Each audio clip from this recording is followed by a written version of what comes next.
Basta gihiusa sa Dios, dili na gyud pwedeng bulagon. Uyon mo, dili. Way nagbuwag diha ninyo. Duha ni siya kahulugan sa ato karong present nga sit up sa atong simbahan. Una, kinsa man ang gihiusa sa Dios, kanang gitawag og validly married. Kana bang ang ilang kasal valid. Nya kinsa maning valid nga gikasal, kanang babae og lalaki nga saktos edad. Ato dinhi 18 man. Pero sa simbahan 14 ang minimum age sa babae, 16 sa lalaki.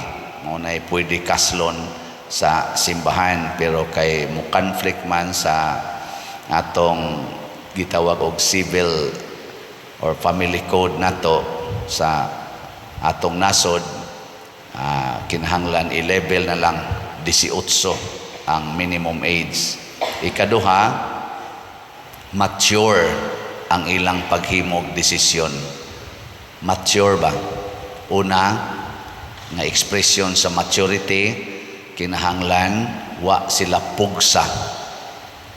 Sa may makapugos pagminyo, kanang mabdos ng daan, mao ginay number 1 nga makapugos og minyo. Basta mabdos ng daan. Mo nang nindot kayo kung mamabdos gani ang babae niya batanon pa, ayaw dayog ingon pakasal mo. Mao ginay sayop kaayo. Kay mapugos man na ang ila ng maturity na wagtang kay nag-agad na lang sa nagpugos nila. Or magpakasalta kay mabdos nako. Ayaw. Ang ako yung tambag ana kung mudangok na rin ako ginang ingnon panganak usa niya human sa usa ka tuig nimong panganak, pamalandungi kung kamo bagyong duha naghigugmaay. Kay kasagaran magud aning magmedyo nga mabdos na inig humag panganak moingon dayon luod man dining animal nasayop man day ko pili ani awa na dayon gawas ding away. Mas may pag ayaw usa kay mapugos unya. Ikaduha nga sign of maturity, kanang duna na sila'y panginabuhian, duna na'y makasustain sa ilang kaugalingon, duna na'y mga trabaho. Mabitan ng luoy kay ni mga batanon na to karon ang ila ragyong nakatunan kana ragyong pagtinukhangay. Short daig mugbo, basta kamaunang mo drive og motor, angkas dayon, way lisensya, way rehistro, hunong din ana mga hagunoyan, alam, ana mga luyos kural, luyos punuas lubi, mangga, ana latira dayon. Wa gyud way hinguhaan, inig humana, resulta inig kamabdos, balik ginikanan. Ang ginikanan na say nagbuhi, mopay nahadlok nga mga anak og daghan, gipon anan og apo nga daghan. Mauna say mo palit sa dayapir, ana. Buwag dayon, inig kabuwag. Kadang tag mga pila ka buwan, suroy-suroy na sang anak nga nabuntisan, tuan na say laing ni tukhang.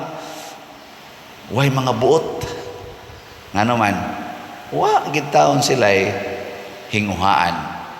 Nga ikaupat nga basic requirement sa maturity, nakasabot sila nga kini di ang buhata nga minyo hangtod na gidnis kamatayon, mag-inunungay na gid mi.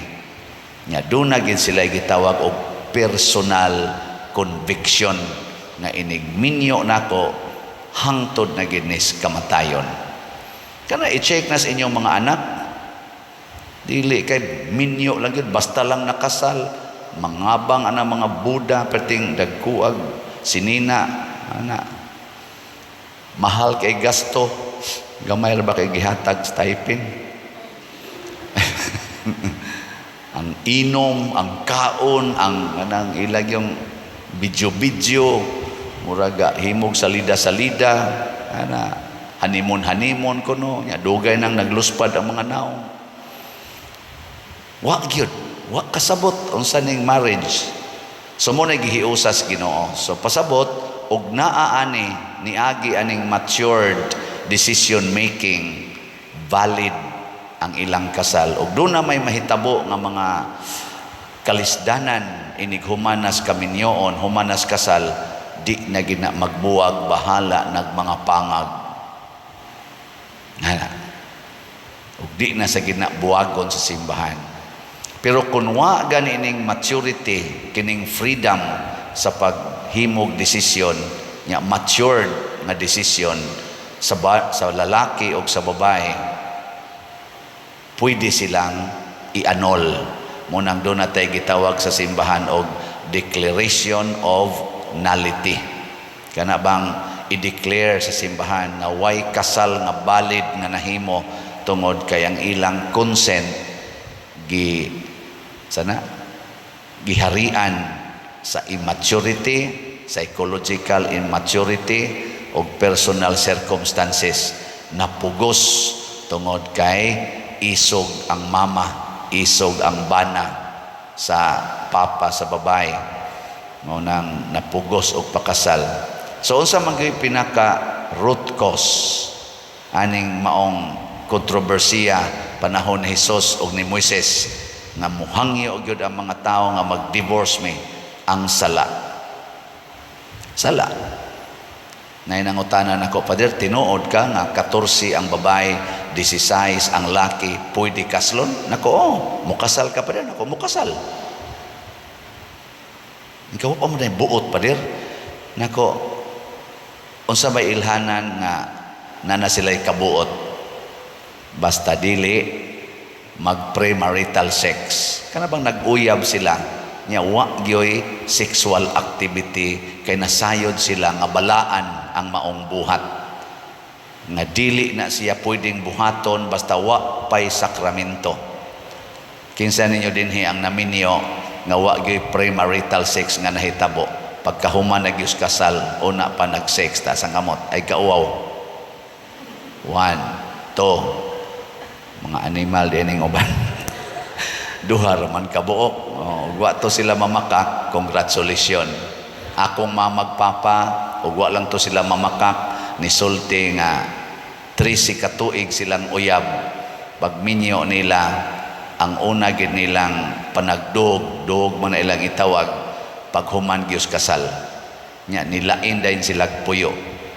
Mauna nga ang timaan nga ang nagminyo matured, inig human gyud kasal, dili motipon sa ilang isig kaginikanan, magtabok-tabok lang ingon ana, mulain gyud puyo. Kanang dili makalain og puyo humagkasal, mga buangona, mga immature na. Inyong mga anak karon, mga tiwasonon mamugnaon kamong uban, kumusta man pag humagkasal, nilain o naagatipon sa inyo? Mga buangon niya, kanisa maginikanang uban nga otros ang mga buangon, di sad palainon, dinhi na lang mo, dinhi na lang, naaman dihay kuan kwarto, diha na lang mo ana.